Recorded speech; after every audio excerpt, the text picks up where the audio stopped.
বিষয়গুলো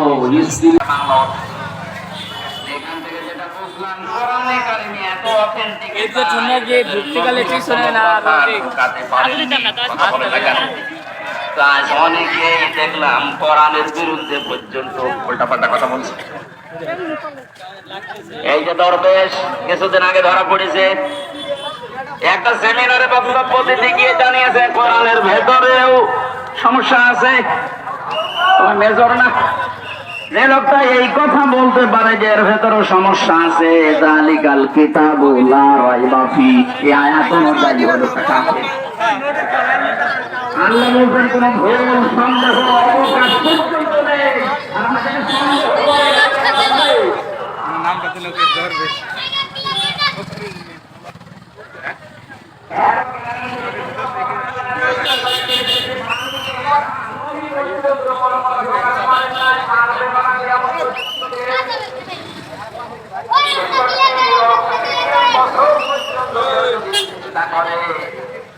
নবীজি জানিয়েছেন এই পৃথিবীতে বিজ্ঞান এখন কোরআনের আয়াত নিয়ে প্রমাণ করছে। 1-2 না 63 অক্টালিয়ন বছর পর্যন্ত যদি কেউ চেষ্টা করে, তারপরও কোরআনে কারিমে কোনোদিন একটা ভুল বের করতে পারবে না। টনি বেলাওয়ারের শালিকা ছিল, ছোট শালিকা লরেন বোধ, মহিলা আমেরিকা থেকে এসেছিল।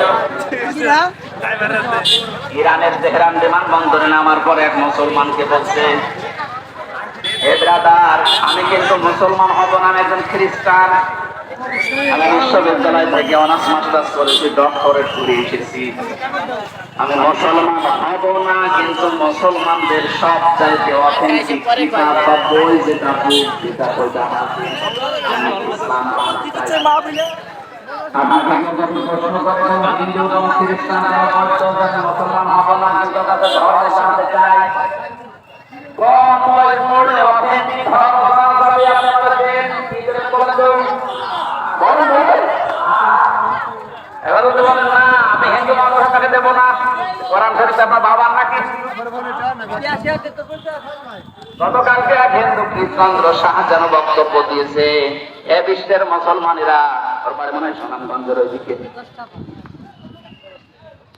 বাংলাদেশে আমরা আপনাদের তুলনায় মাত্র 6% থেকে 7%, আপনারা 96% আর আমরা মাত্র 5-6%।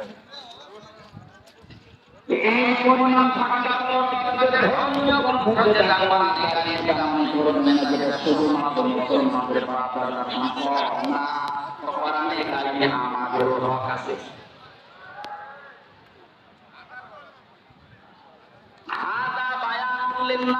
যেন বলছে স্বামীরা যেন একটু কন্ট্রোল হয়, একটু সাবধান হয়। আমার মধ্যে একটা ঠনক ভুল করার পরে 30 বছর আর ওদিকে 17 বছর এরকম জীবন থাকবে কি আর?